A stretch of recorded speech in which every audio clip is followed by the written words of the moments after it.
Well, good evening, ladies and gentlemen. I'm going to call the regular council meeting on for Tuesday, October 15th to order. Before I start, I just do a quick territorial acknowledgement. We respectfully acknowledge that we're gathered here on the traditional territories of Lekwungen-speaking peoples of the Casepsum and Songhees nations, whose historical relationships to this land continue today. Item 2, just approval of the agenda. May have a mover and seconder to receive the near and long-term agenda and adoption of today's agenda. Thank you, Councillor Jordison and Councillor Olson. In discussion? Seeing none. Any opposed? Seeing none, motion carries. Just Mayor's message, item 3, just a couple things. On October 2nd, it seems like it was just last week, we actually had celebrated a fairly significant milestone here in the city of Colwood. We, along with the Songhees Nations Council, celebrated by the signing of a relationship agreement. And it's a great agreement because I love how they reframed it. Like we would call it an MOU. And to their request, they decided to call it a relationship agreement, which I think is apropos.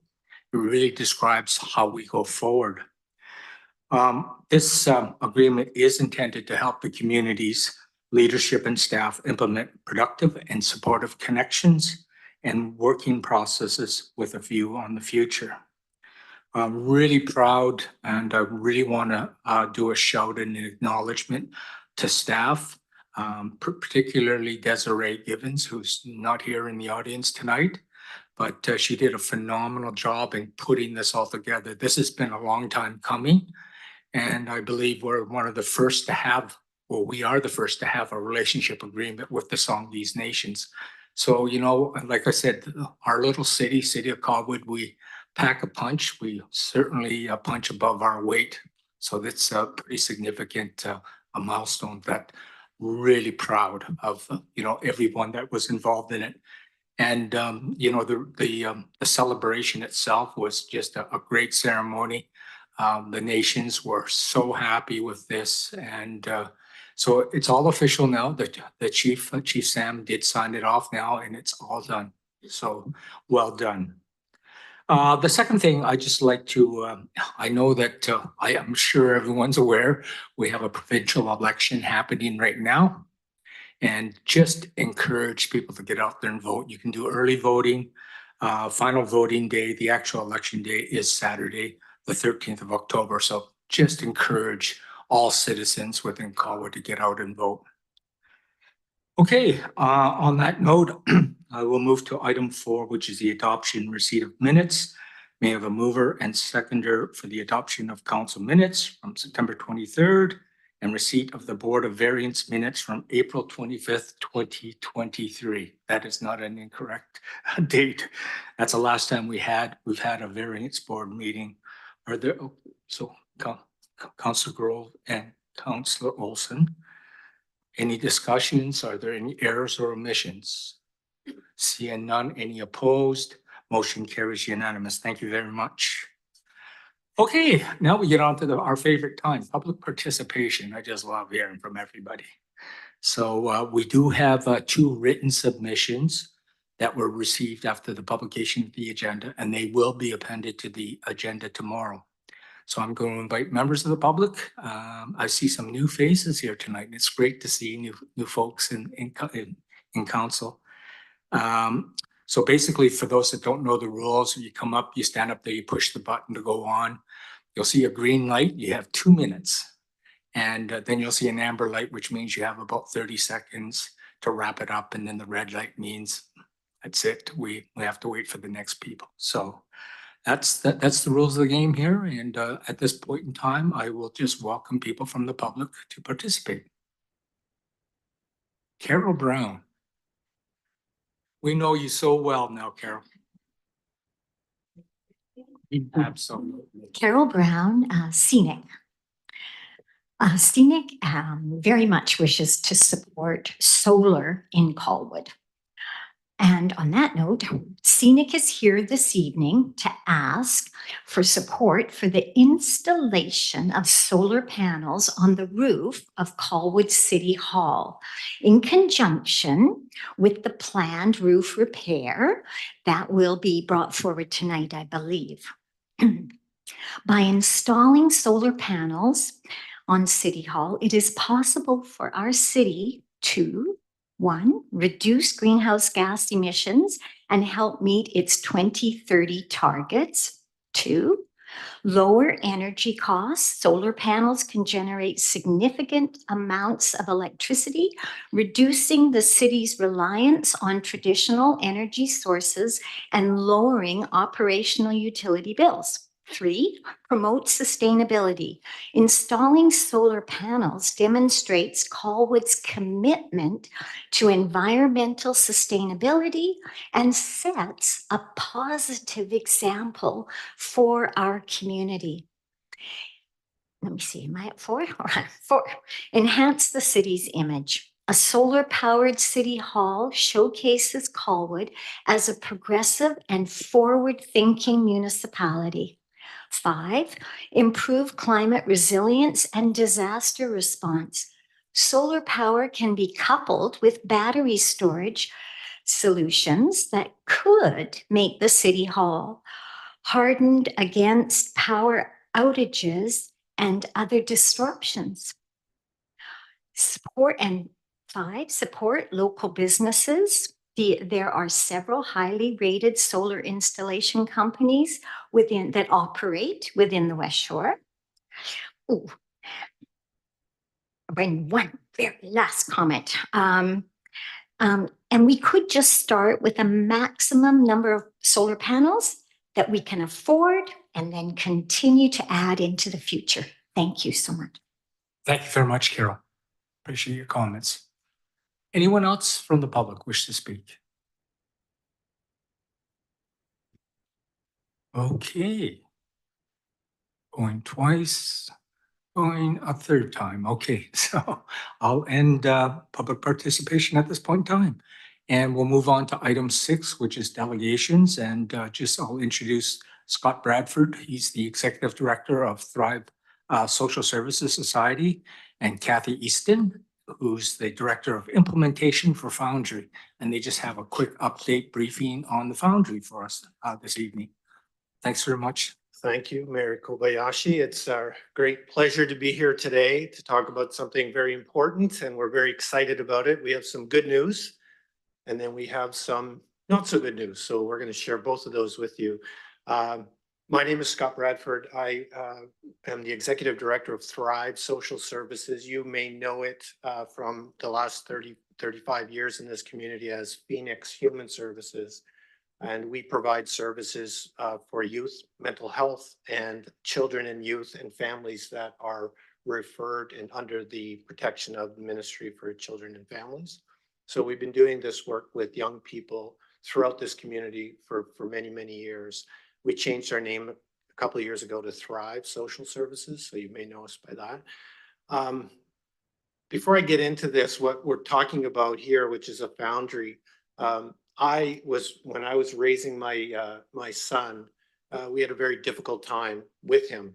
And so I come to this work through a very personal lived experience. And if there's anybody in this room or listening that has had a challenging young person in their life, they'll know this experience. We spent probably a good part of 10 years from 16 to 26 getting this young person sorted out. And it was a very difficult experience. It had impact on my relationship with my wife, on my 2 other kids, which I call them shadow kids, because the challenges we had with my son overshadowed just them growing up. And so those 10 years were extremely difficult and took away our joy as a family. And so that became very important to me in the work that I do with Thrive, because what we're about to talk about will help hundreds, if not thousands, of young people and their families to navigate through a system that currently doesn't help families like mine. We did not have the support we needed when we needed it in one place. We had to tell our story over and over again. The social workers changed. We continued to tell our stories. It was the services weren't there. And we probably all know somebody in our life that has had that experience. And sometimes those circumstances do not turn out as well it has for my son. We have seen lots of examples where young people have not done so well through a system that is pretty broken. So the good news is that Colwood, Langford, and the communities of the West Shore out to Sooke and Port Renfrew are going to be moving towards a service that will help families that are going through what I went through so that they may never have to go through that. We're talking about a one-stop shop.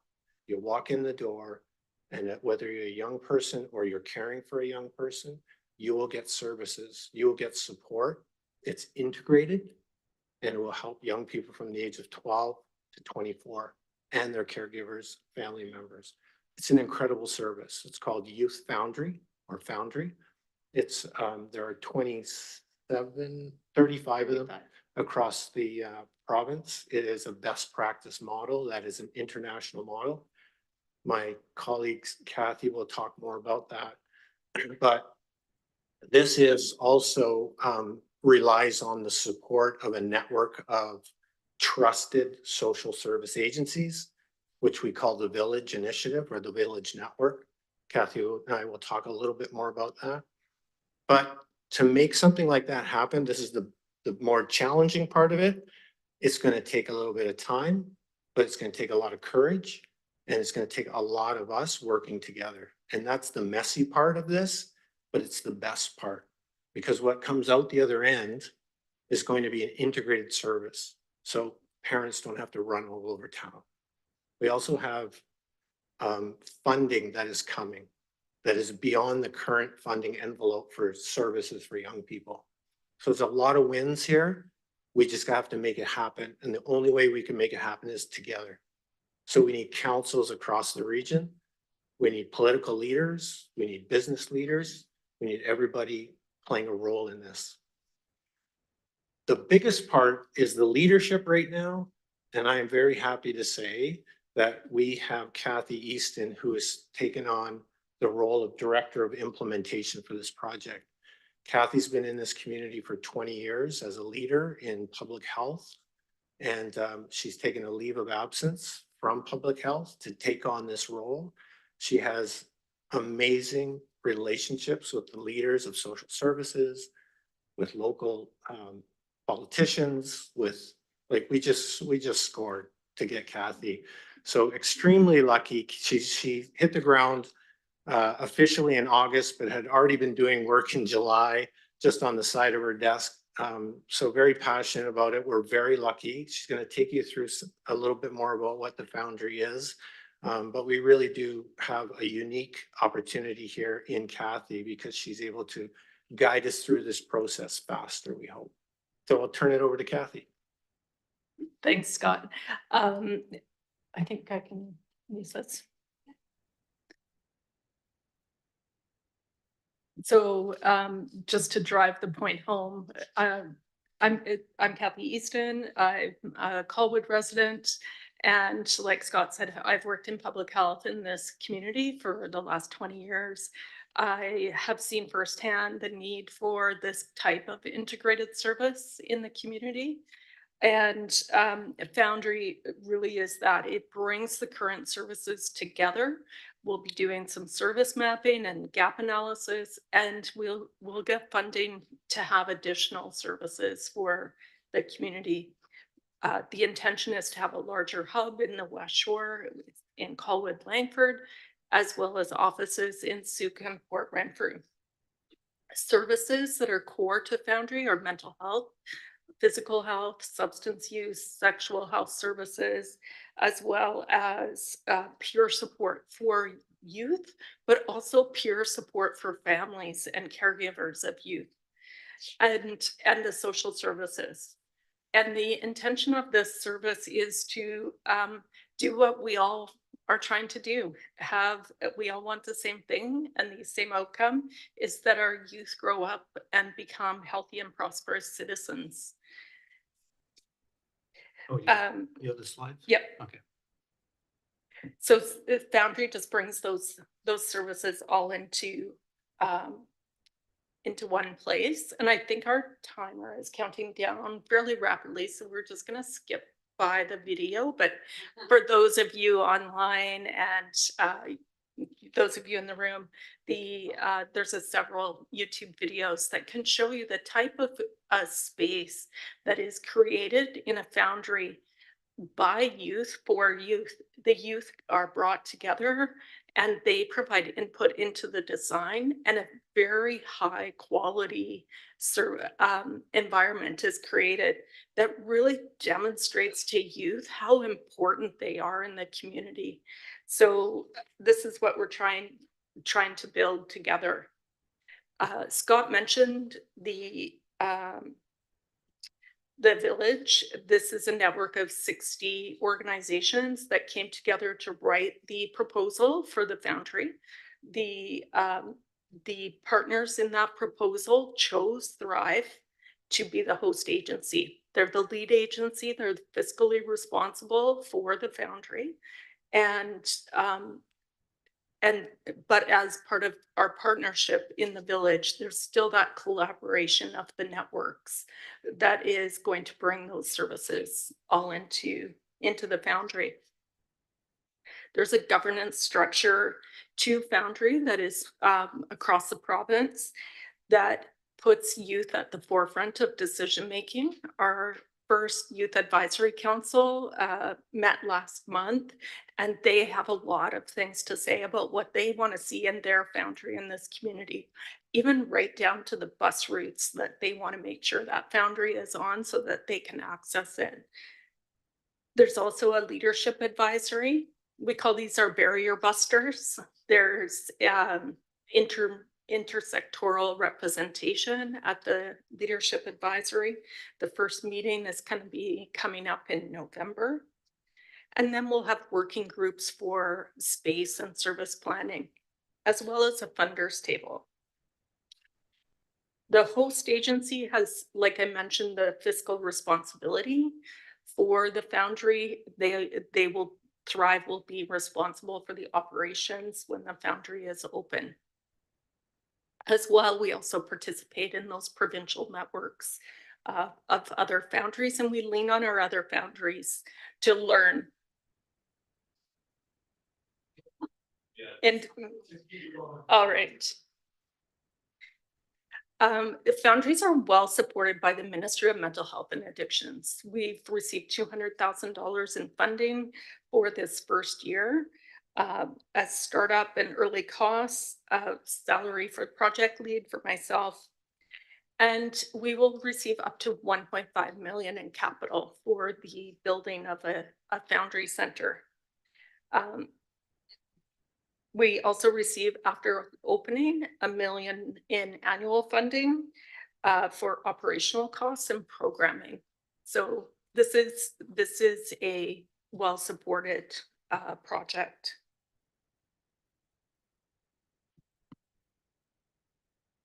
As I breeze through the governance structure, you'll notice that there is a seat for every municipality on our leadership advisory council. And this is our ask today, is that we receive one representative from Colwood council to join us in our leadership advisory.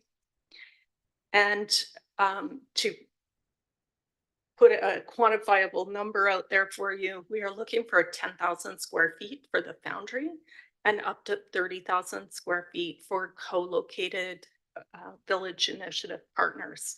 So a number of our partners in the village have a high level of interest and some ability to fund a capital build.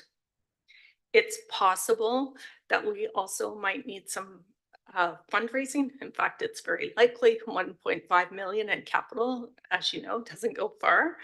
And when we're talking about 10 to 30,000 square feet, we're probably going to need a capital campaign.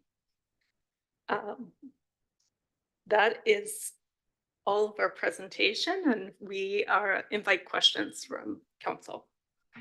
Thank you very much, Kathy and Scott. Great presentation. I know I sort of threw that at you at the last moment, but I think it was important enough so that council is aware of what's happening with the Foundry initiative. Thought it was that important. And I understand you had a test run in Langford last week. So again, thank you very much. At this point in time, I'll open the floor to any questions that council may have. Okay, I have questions. The Youth Advisory Council, how do you get the people for that? Like, where do they come from? What exactly is that council? It was important to us to stand up that Youth Advisory Council as soon as possible. We had a number of youth leaders in the community come forward. They have lived in living experience with mental health and substance use themselves.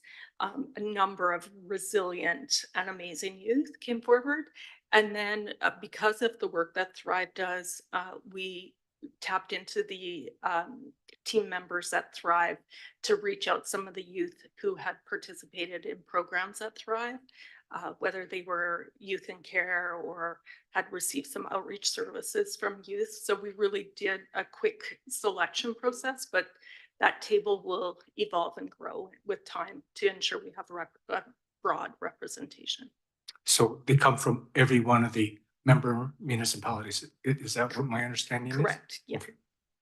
And how does a young person volunteer or get involved with this? My contact info is in the slide deck, and Okay. feel free to reach out. And just again, I want to just let council understand that this is a small part of the village initiative. So this is just a subset. It's not the big picture. I just want to make sure everyone was aware of that.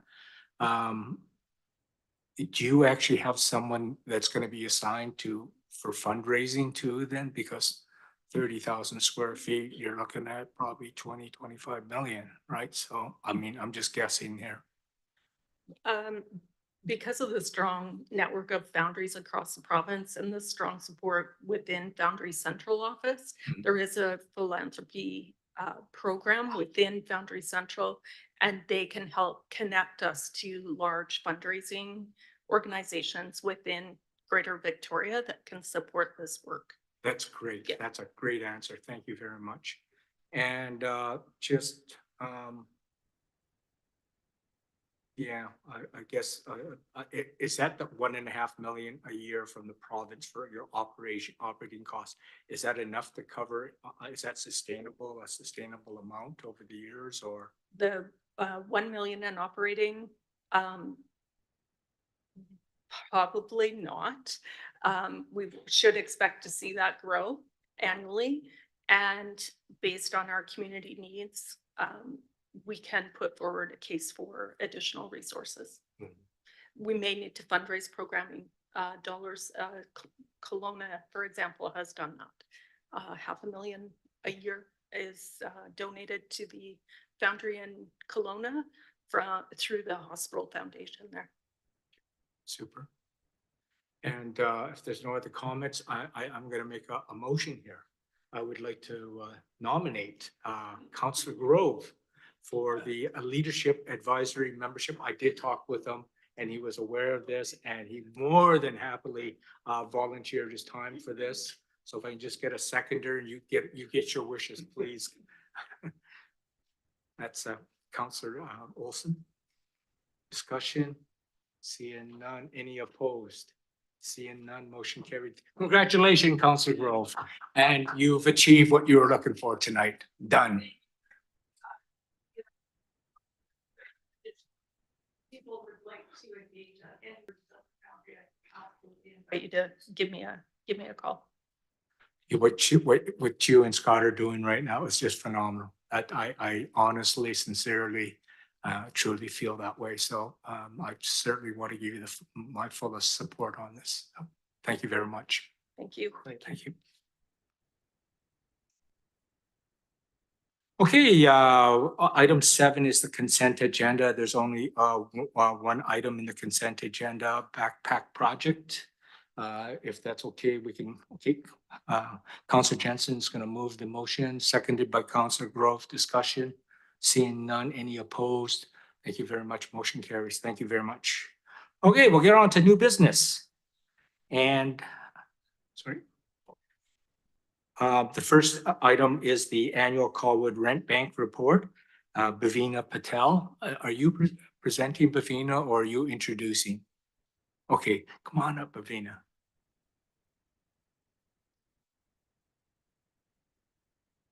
And so, so people that don't know Bhavina, she is our new community planning assistant. I hope I've got that one right.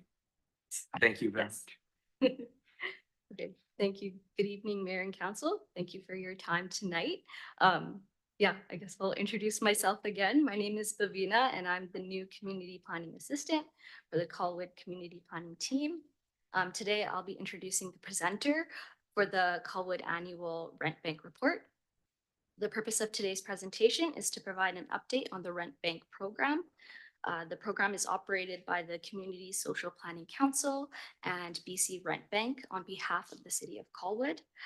As per Council Resolution R2023-106, approval for Community Social Planning Council to assign $30,000 a year in the 2023 to 2027 financial plan is funded for the Affordable Housing Reserve Fund to support the rent bank program. Additionally, the resolution requires the Colwood Rent Bank and the Community Social Planning Council provide annual reports on the performance of the rent bank prior to the following year's city budget deliberations. Now, Miranda Levert with the Community Social Planning Council will provide a presentation of the background and a report summary of the Greater Victoria Rent Bank Colwood annual report submitted to the city on August 14th, 2024. Thank you. Thank you.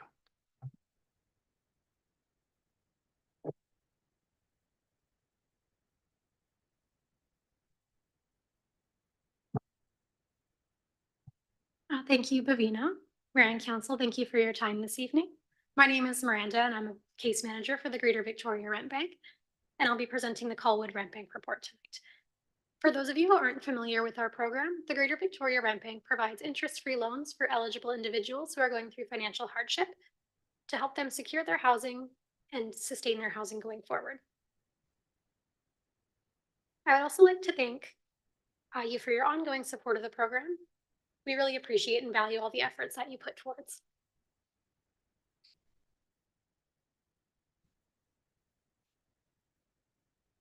Throughout this presentation, I'll be going over several data sets that encompass our total applicants, our approved applicants, and applicants that are not approved. The purpose of this presentation is to analyze trends in application and types of assistance, to compare Colwood's data with the Greater Victoria Rent Bank averages, to understand household dynamics, income sources, and reasons for financial need. And I will be adding a story in the end to demonstrate the effectiveness of the program. I'll begin with a detailed analysis of Colwood Rent Bank activities. We received a total of 32 applicants from Colwood and saw that 50% of our applicants' income was going towards rent. Our busiest month was May with 6 applicants, and our slowest month was January with 1 applicant. This graph demonstrates the distribution throughout the months. You can see the dip in January as well as the spike in May. To compare some of these numbers to the Greater Victoria Rent Bank average, we see a slightly lower rent to income ratio, but still quite significant at 50%. And 5.1% of our 625 applicants were from Colwood. Applicants from Colwood requested various types of assistance. I will note that applicants can request multiple types of assistance, including next month's rent and utilities, or first month's rent and security deposits. The most notable request was for next month's rent at 56%, as well as rental arrears, which is rent owing at 34%, 19% requested first month's rent, 9% requested utilities, 9% requested security deposit, and 6% requested a pet deposit. You can see the distribution here on this graph. This represents the large percentage of our applicants that requested next month's rent. Applicants from Colwood came from a variety of household situations. The majority of our applicants from Colwood are living with their families at 59.4%. Of the 19 families that applied, 18 families had children. Living with family can include families living with children, parents living with adult children, or adults living with their elderly parents. 21.9% of applicants from Colwood live alone, and 18.9% live with roommates. To compare this to the Greater Victoria Rent Bank average, 59.4% of Colwood applicants live with their family compared to only 43% average for the Greater Victoria Rent Bank. We also see fewer applicants living alone at 21.9% in Colwood compared to the Greater Victoria Rent Bank average of 39.7%. Colwood also has larger households on average, with 2.54 average family members compared to 2.15. Now that we have some context on who's applying, it's also very important to acknowledge why people are applying. 37.5% of applicants applied due to an employment crisis. This can include a loss of jobs, being laid off, or just having to work reduced hours. 25% applied for a personal crisis, which could include a family emergency or someone fleeing intimate partner violence. 12.5% reported a health crisis, the most common of which that we see is someone being forced to take time off work due to health complications. 6.25 mentioned landlord issues, which could just be tumultuous relationships between tenants and landlords or a violent situation with the landlord. 18.75 reported other, which could include things like an unexpected vehicle expense, an unexpected vet expense, or any other situation that would not fit into the prior 4 categories. So this next data set shows the proportion of approved applicants. The Greater Victoria Rent Bank distributed a total of $25,051 throughout Colwood with 14 loans. This number may seem low, but when comparing it to comparable municipalities, such as Oak Bay, who received 3 loans, or Esquimalt, who received just 1 loan in the same time period, the 14 does seem significant. I will also note that Colwood made up 10% of our loans that were distributed, while only making up 5.1% of applicants. This also means that they had a significantly higher approval rate of 43.75% compared to the Greater Victoria average rent bank of only 22.8%. The average loan amount for applicants from Colwood was $1,789, and 34 people were impacted by these loans, 9 of whom were children. To come up with these numbers, we take the total household members from the applicant and add all of those up. So for example, an applicant who's a single mother with 2 children would be a total of 3 people impacted. This next data set represents the 19 individuals who were not approved that applied. So we see that 6.25% withdrew applications, 34.38% were unresponsive after first point of contact, and 15.6% were ineligible for various reasons.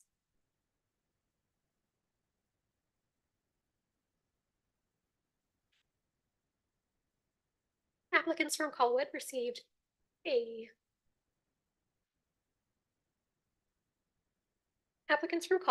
a variety of different income sources. The most common was employment at 75%. This includes full-time employment, part-time employment, or self-employment. 18.75 received government assistance as their primary source of income, including things like income assistance, Canada Child Benefit, or persons with disability, and 6.25% did not disclose their income source. Now, as you can see from this graph, the majority of applicants from Colwood pay between $1,000 a month in rent and $2,999 a month in rent. The average monthly rent for our applicants from Colwood is $2,147.59, compared to the Greater Victoria Rent Bank average of $1,704.64. Now, it does make it seem like the cost of living is higher here than it is in other municipalities in Victoria, but this could just be representative of the greater proportion of our applicants from Colwood that have families or larger household sizes.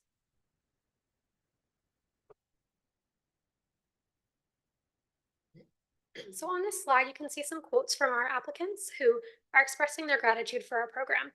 At this time, I also just wanted to share a story about one of our applicants that can demonstrate the effectiveness of the program. So this applicant was a single parent from Colwood who had recently experienced fluctuations in their income and was unable to pay their bills and fell behind. This person received a loan earlier this year and had successfully made all of their repayments. Because of this program, that person was able to secure their housing for their family.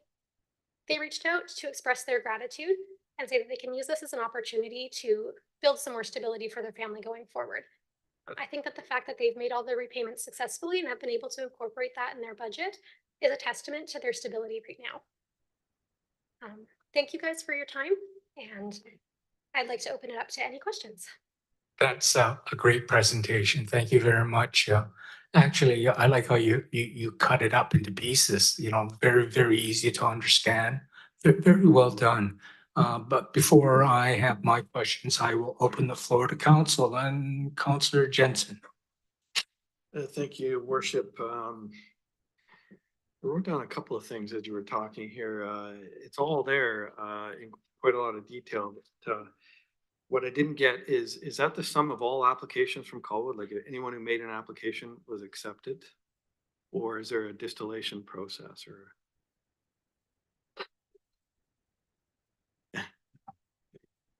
So we have a process to assess people's eligibility. So we received a total of 32 applications, and then we reach out as a first point of contact to get the process started. When we do reach out the first time, we often provide resources so that the person can access other supports in the community that may be more appropriate. So if somebody doesn't respond back to our initial point of contact or isn't eligible for a variety of reasons, they may not receive a loan. Some of these reasons could be insufficient income, previous poor repayment history, or no tenancy agreement in place. So about 43.75% of our applicants from Colwood were accepted and received a loan. Okay, gotcha. And are these loans all being paid back? Like, what's the return rate on that? I take it a certain portion of them end up being non-recoverable after a certain length of time? That is a great question. I don't have that statistic available, but I'd be happy to pull that and have it sent over to you.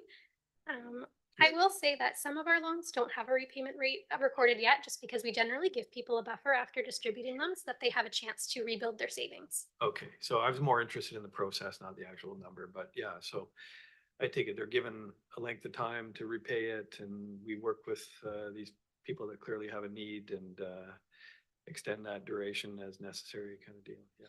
Yeah, we're quite flexible with our repayment terms. We offer deferrals. People can change their repayment amount, make additional payments if they'd like, extend their repayment term. Due to the nature of our program, we really want to make it as accessible as possible and make it so that we're not adding any undue stress onto our clients. I get it. So that's great. Thank you, Mr. Mayor. Thank you very much. Any other questions? If there's none, I just have a couple myself. This was our first year as a city, correct, in this bank? Am I correct in that?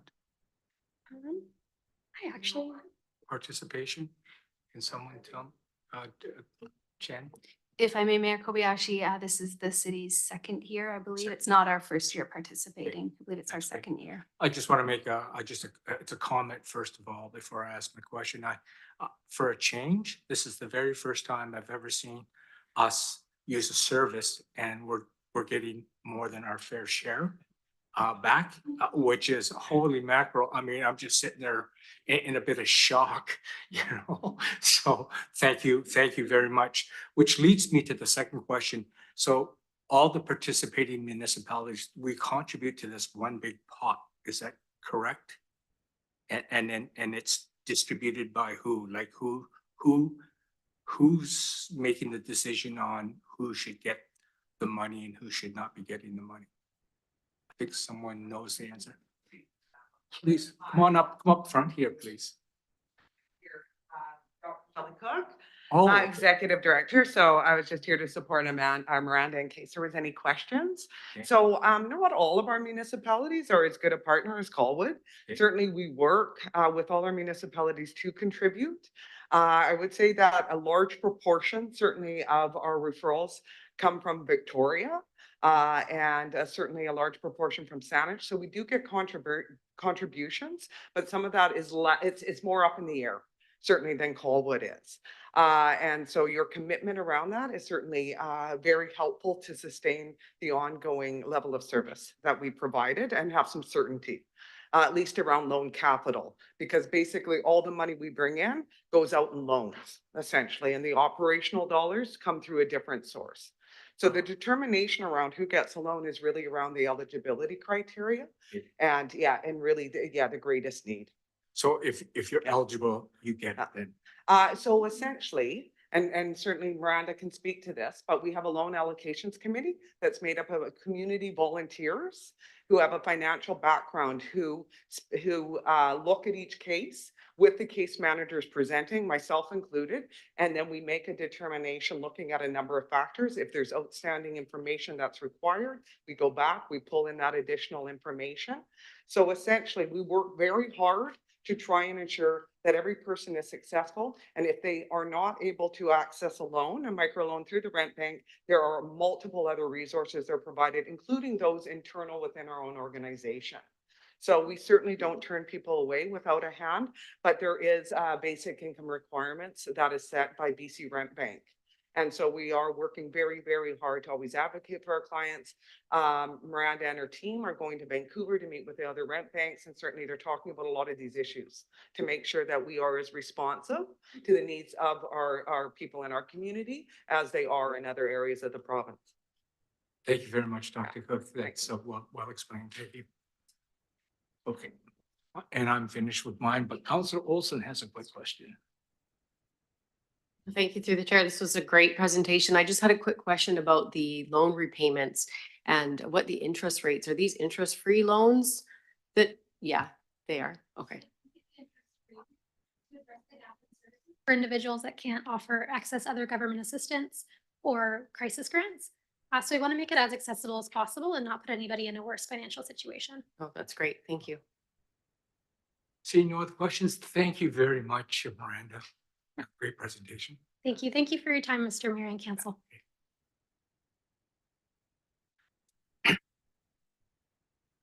So we'll go on to item 8.2, which is the Island Major Crime Expansion Update. And Jenn, over to you. Thank you, Mayor Kobayashi. Perhaps I'll take a moment just to kind of briefly summarize a bit of a background on this topic.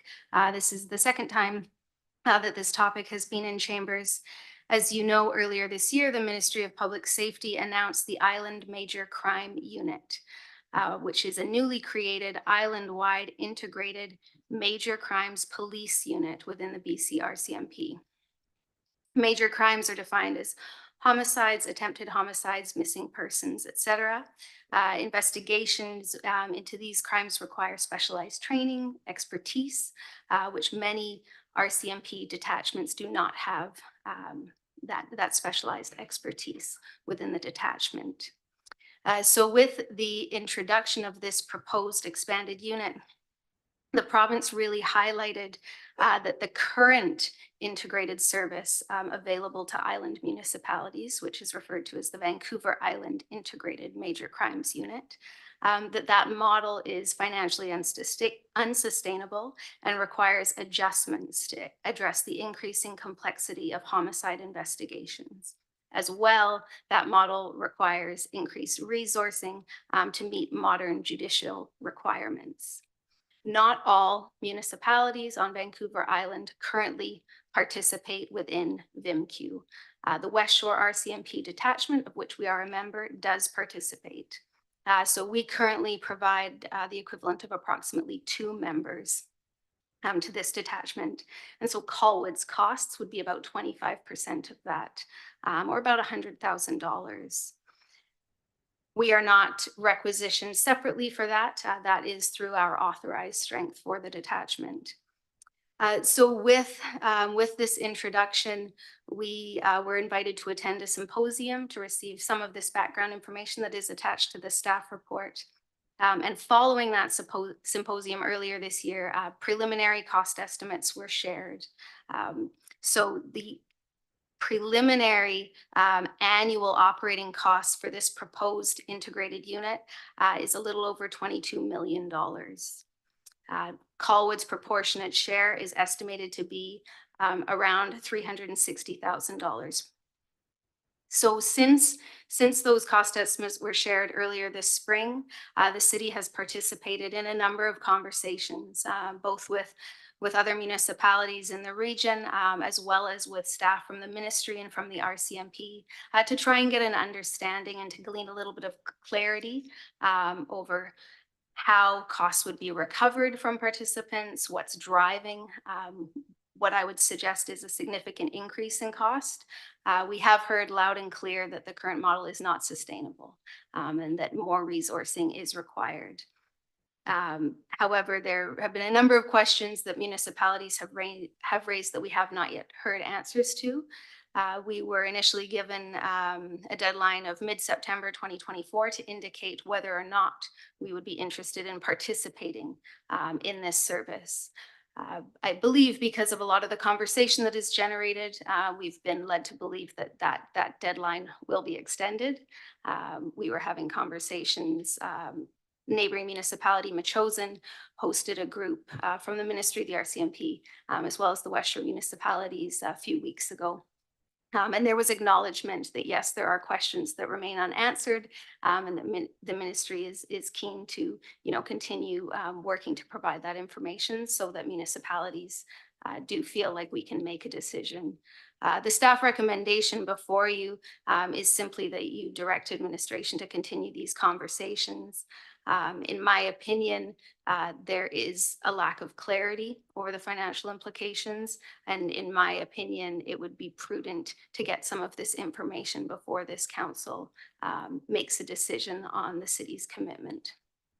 Please answer any questions you may have. Thank you. Okay, thank you very much. I shall open it for questioning. Councillor Jensen, please. Thank you, Worship. Thank you for that report, Jen. But I mean, this for me, I can't even begin to write down all the questions I have.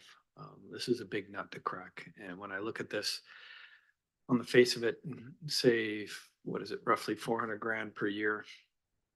I mean, we're talking about the addition, in essence, of a couple of police officers to our detachment.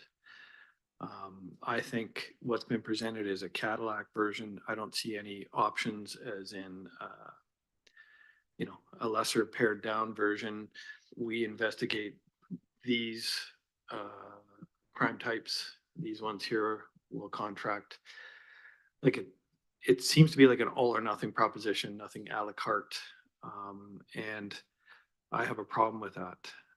And as you mentioned, there are jurisdictions on this island that are not that dissimilar in size to ours that investigate their own major crimes. Nanaimo is one.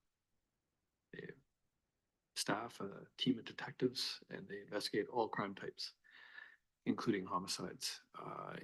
And we're not dissimilar in size on the West Shore to what Nanaimo is. Obviously, there's more than one jurisdiction, but so again, I have some problems with this kind of take it or leave it approach. And I would like to hear from our detachment commander. I mean, presumably he's the one that we would rely on for advice in matters such as this. And, I don't see anything from him as far as guidance or what his thoughts might be or whether there's alternatives. And I'd love to see some alternatives presented. I don't know what they might be. I have some ideas, but clearly the province is weighing in here, and another example of them, strongly suggesting what we should or shouldn't do. And that's. I got a few other thoughts, Your Worship, but I'll maybe see if any of my peers have anything to say. And I wonder, sorry, finally, is there a congruity in our questions between the other communities in the West Shore? I mean, are we all asking the same questions, or is everybody on board and we're the outlier, or like what's the flavor? Through Mayor Kobayashi, No, I would suggest that certainly the most recent meeting I was in, which I believe there was representatives from all of the West Shore municipalities. And the consensus between all of the West Shore municipalities is that we are lacking some clarity and we are seeking more information so that we can better understand the financial implications of what is being proposed here. So no, we are not the outlier. Thank you. And I guess I said I was finished. If you would indulge me, your worship, am I right here? This doesn't include anything to do with acquiring a building and the fit up and all that? The $22.3 million annual operating budget does include accommodation costs. However, startup costs are not included. So I don't have further detail beyond that. So specifics of, does a facility exist? Would a facility need to be constructed? I can tell you that it wouldn't fit in at RCMP headquarters, and there's no other police building in the region that would fit the bill. So we'd be talking about some kind of leased building, or probably because of this Cadillac option, they'll want the Cadillac building too. So it'll be a new build, which is going to increase our costs. I think the risk here to the taxpayer is too great and there's not enough information, and I have some difficulty. Thank you, Worship. Thank you very much. I was at the same meeting with Jenn, so absolutely back up 100% what she said. There's certainly a mix emotions about this right now throughout, and even amongst the councilors, there's mixed emotions. Various people supportive, some are not supportive. Which leads me into my question, I guess, is a segue into what I have to say here. I guess this is not, we all have to do this. Is it going to be like, is it opt-in or opt-out by municipality? That was one thing that I wasn't too sure about. Because everybody wanted to get together and make a collective decision, but I don't even like that. We'll listen to our own taxpayers. That's how I feel about it right now. And so is this an opt-in, opt-out type of service then, by municipality, or do we all have to agree to it? I guess I wasn't really clear on that one, Jen. This is being presented as an optional integrated service. However, the estimates and the information shared are based on the assumptions that all island municipalities are participating.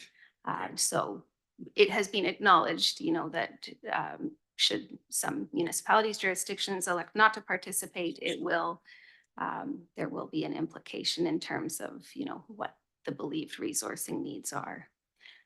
It has been suggested that non-participating jurisdictions, should they require the services of this unit, they would simply be billed at 100% of the costs incurred.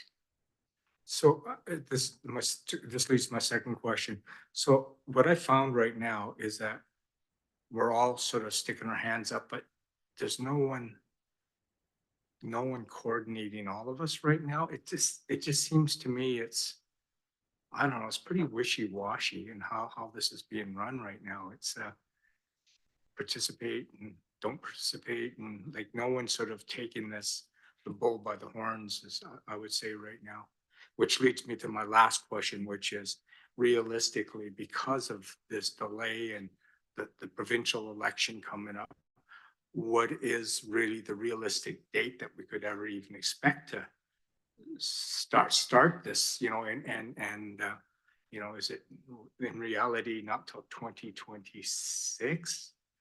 Because this has budget implications, right? So I'm just trying to establish it in my own head, and that's what I find very confusing. Sorry, that's a long-winded question.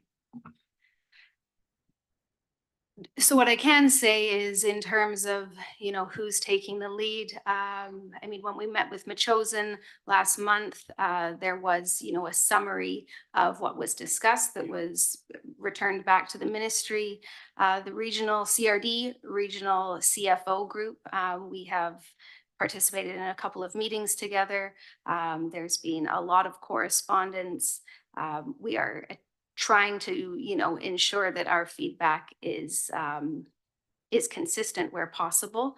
But certainly my experience in the conversations to date is, I think this idea has been shared, and the ministry the staff who've participated in meetings I've been in have acknowledged, where they haven't provided information, where that information would be particularly helpful in terms of making a decision. So in terms of budget implications, we'll be starting budget deliberations later this month. I will not be drafting a budget that has funding in 2025 for this. I do not believe that a decision will be made that will see implications in 2025. I believe that these conversations are going to continue into next year. And we should have clarity for the 2026 budget deliberations. That's my assumption. Thanks very much, Jen. That's great. Councillor Grove, then I'll go back to you, Dean. Oops.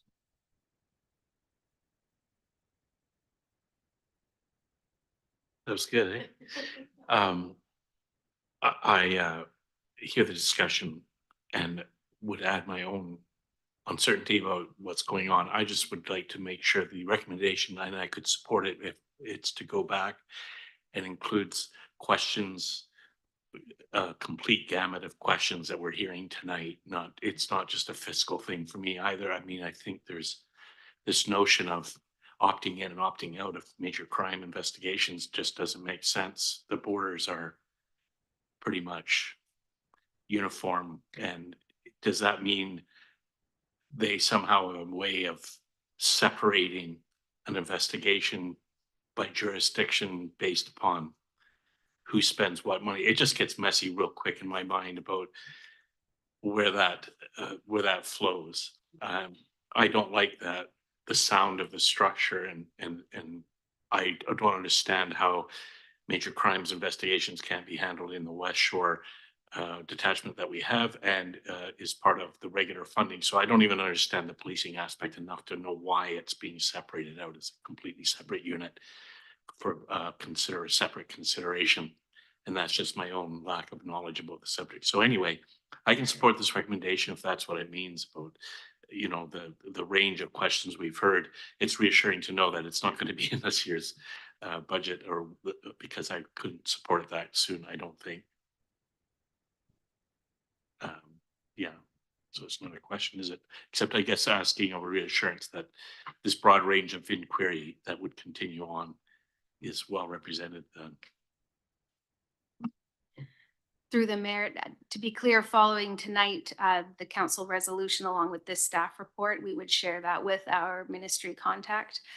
There is a summary of a number of questions that remain outstanding that we will follow up on. Yeah. And to be clear, when we get into the policing service review discussion, we will speak a little bit more about this, but there won't be a draft budget proposed for 2025 based on my belief of when these costs will come online. Thank you. Okay, Councillor Jordison and Councillor Jensen's on deck.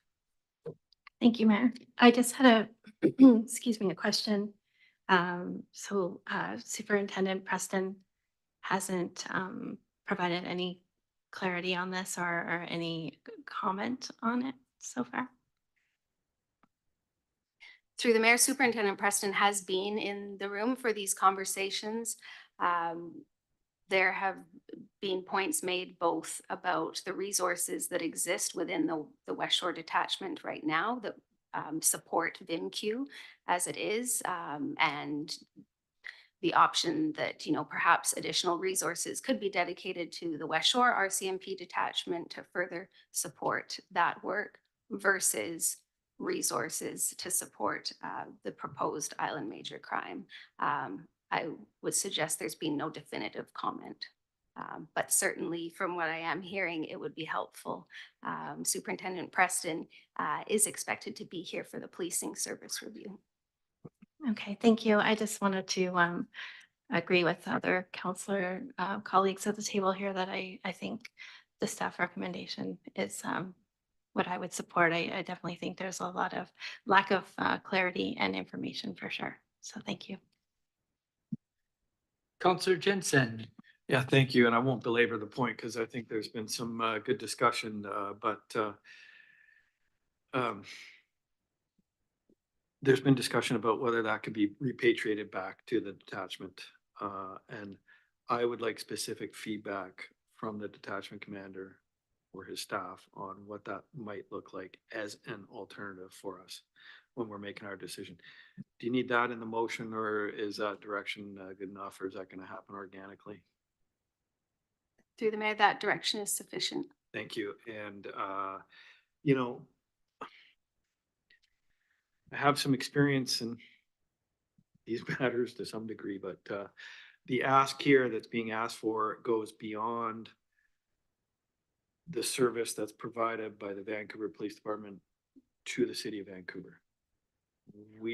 Maybe roughly the entire island is close to that. But I would argue with a lot of the remote jurisdictions on the island that, you know, we perhaps don't need as robust a homicide unit as what the Vancouver police are dealing with as far as their crime statistics. So that's where I kind of find this troublesome. But if objectively, if you look at it, you look at the money that we're going to throw at this, plus the money that say Langford would be throwing at it, which would be at least double or more. You mean not say, you know, 4 or 5 or 6 bodies that we could throw at the detachment forever, year over year, that would be available in our community all the time, ready to go. And these things, they ebb and they flow. And when they happen, it hurts the community. It hurts financially. It hurts in a lot of ways. But then you go for a couple of years where you don't have those crime types. And so presumably we've sent our money downtown and gotten, you know, no quid pro quo for that, other than a sense of or a peace of mind, I guess. But having those officers in our community investigating these types of crimes would be my preference in the long term. Bigger is not better all the time, and it's certainly not cheaper. Thank you, Your Worship, and I can support the recommendation. You want to make the motion? Well, I think Councillor Grove kind of did, so I'm happy to second that, Your Worship. Great. Thank you. Any further discussion on this? Seeing none, called question. Any opposed? Motion carries unanimous. Thank you very much. Thank you very much, Jen. Great job. Okay. 8.3 JR. We're going to talk about City Hall. Oh, it's not JR. You're a funny looking JR. Not as handsome as JR. So do you talk about the City Hall roof invitation to tender? Yeah, good evening, council. So yeah, I don't have a presentation prepared for tonight, but we're here to seek council approval to award the contract to Flynn Canada as the city's contractor to replace both the sloped concrete tile and flat bituminous membrane roofing at City Hall. So our purchasing bylaw requires council approval for purchases greater than $250, and the value of the contract is $560. And in regards to solar panels, thought the topic may come up. So we have thought about this. So we have roughly $100,000 in the budget that was mentioned in some of the correspondence that you saw, associated with the removal and reinstallation of our 6 large rooftop heat pumps. This includes the crane and HVAC work needed. The amount also includes the cost for disposal of the roofing material, which includes all of the concrete tiles, which we're excited to get rid of. It acts as a contingency for unforeseen issues that we may encounter as well. But incorporating solar panels is something we're considering as a facility improvement at City Hall and Public Works. Council will likely see capital requests to support the installation of solar panels. And this will make a great conversation topic at the upcoming service review to offset our hydro costs. And this can happen independently of the roof replacement and after that's completed. So pleased to answer any questions. Okay, Councillor Jensen, I'll let you start her off. Thank you. Not John. That's great. I want to hear you say bituminous again, but I digress. I was going to ask about the gutters and the soffits and all that, and I see that built into this overall package. Has that work been completed now? Yeah, thank you for the question through the chair. That was completed on budget. So we had around $100,000 to replace or remove rather the old hidden gutter systems and replace with a typical fascia and aluminum gutter. So that has been on track and on budget. So we're proud of that. Another benefit of that is it removes a lot of excess weight from the building as well up there. Those were really failing, so we were excited to see those come down. So, and then is there anything moving ahead to if we're tabling the solar for future considerations, moving ahead with the roof replacement, does that in any way inhibit the future addition of solar whatsoever? not at all. Should we be delaying this in favor of that discussion? Or? No. Thank you. Could you be more clear? Thank you. Okay. Councilor Grove. Mr. Mayor, thank you. Just on the solar issue that if you mentioned the discussion around that such a thing could include other than just the roof option, but other options for which solar is available, what process would be best to include that in that discussion? That wasn't a very good question, but I think you got it. Yeah. No, thank you for the question. My colleague JR is actually going to bring that as part of his service review and a budget request for that. And it would explain some of the offsets for costs. And again, it wouldn't just be for City Hall as well. So yeah, if that answers the question. Yeah, that's great. I was just thinking that it's a big issue, and it seems to be that there's more and more interest in it. And of course, we have our clean energy interest in the city, and so the more information that you can come, obviously, the broader the scope of that, and that's what I was looking forward to. Thank you. Yeah. Okay. Byron, I just got a couple questions here. So I think, Mr. Earl, you probably have this at the tip of your tongue. What's the life of this building? Thank you, Your Worship. With proper refurbishment, limitless. Okay, thank you. You answered that question. I'm just surprised that the concrete tile roof is not standing up to the weather. It's interesting. I just learned something. I always thought that was limitless too. But yeah, so some interesting things just happened here. Just changed my mind about things here. Yeah, I think I'm finished with this. Yeah, I think, yeah, let's get a motion, please, if there's no other discussion. Okay. Council Grove and Council Wilson. Seconds. Discussion. Any further discussion? Seeing none, call the question. Any opposed? Seeing none, motion carries unanimously. Thank you. Thank you, JR/Byron. I was given Duff Jen here.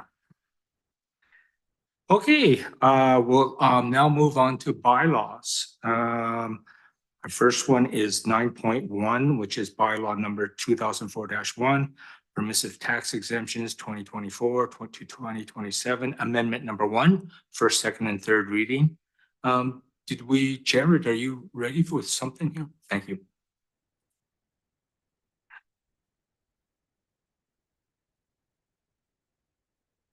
They are nonprofit organizations. Oh. You got it. Oh, now you turned it off again.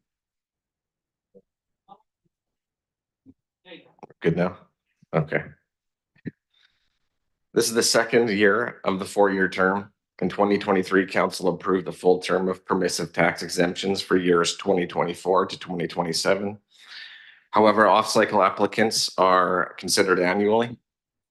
On August 14th and 21st, notice of permissive tax exemption intake was advertised in the Goldstream Gazette and published on the city's website. On October 9, notice of properties being considered for permissive tax exemptions was published in the Goldstream Gazette and the city website. Staff have received 4 applications from 4 qualifying organizations, 3 from Pacifica Housing Advisory Association and 1 from Arts and Culture Colwood Society. Permissive tax exemptions bylaw needs to be approved by October 31st to be effective in 2025. Exemptions do not have to be 100%. Rate of exemptions are at council's discretion. Property tax exemptions do not apply to sewer user fees or parcel taxes should they be subject to those charges. With that, staff have reviewed all applications and are happy to answer any questions. Thanks very much, Chair. Any questions? Councillor Jensen. Thank you. I just didn't see Cockrell House on here. Sorry, is that in the Legion? Under Is that the Legion? I believe so. Yeah. Okay. Yeah, I know they rebranded. Thank you. Just one question for me. So is it normal, so the qualification for these affordable housing companies that have applied right now, how do I say this in a nice way? Is that a normal thing that municipalities always done? There seems to be different approaches at different municipalities on the island. I know some have approved affordable and subsidized housing while others have not. And how about us in Colwood? We've always approved them, or? I'm not aware of any affordable or subsidized housing approved for permissive tax exemptions in Colwood. Jen? To my knowledge, I mean, Cockrell House does provide subsidized housing. I don't know if it's the same qualifications, but beyond that, to my knowledge, I am unaware of affordable housing or subsidized housing applications that. Okay, thank you very much. No, it's apropos for future, another discussion in camera, so I was just trying to get my head screwed on right here. Okay, can I get a mover and seconder of the motion then? Okay. Councillor Jordison and seconded by Councillor Olson. Discussion. Any further discussion? Seeing none, are there any opposed to the motion? Seeing none, motion carries unanimous. Thank you. Thank you very much, Chair.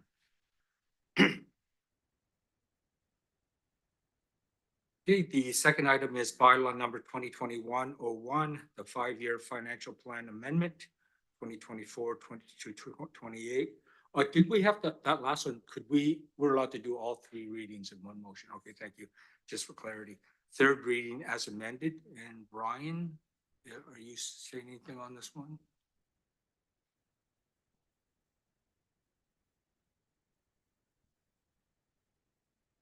Mayor and Council, I don't have a presentation prepared this evening, but this is just for a budget amendment to increase the 2024 budget of $68,750 to replace the Latoria pedestrian bridge. Any questions? Right, of course. I don't think we, can I get a motion? Councillor Jensen, you got a question? Okay, go ahead. Ask your question and then you can. Thank you, Your Worship. I was trying to picture where this was. I take it, is this, let's see here. Is that the west side of the housing development there, That's the right. trail that goes down and comes out at Latoria Road? Basically, yeah, it's towards the sort of northwest corner of that And development. presumably this was built by the developer and left Probably. to us? Probably And- about 20 years ago it was built. So I got you. yeah. So it's at end of life regardless. Basically, yeah. Thank you, Your Worship. You move it to seconder, please. Okay, Councillor Grove, and discussion. No brainer to me. Make the, call the question. Any opposed? Seeing none, motion carries. Unanimous. Thank you very much. And Mark's in camera. May I get a motion to close the meeting to the public, please? Okay, Council Grove and Council Jordison. Discussion, seeing none. We'll just take a brief recess while we set everything up. Thank you very much.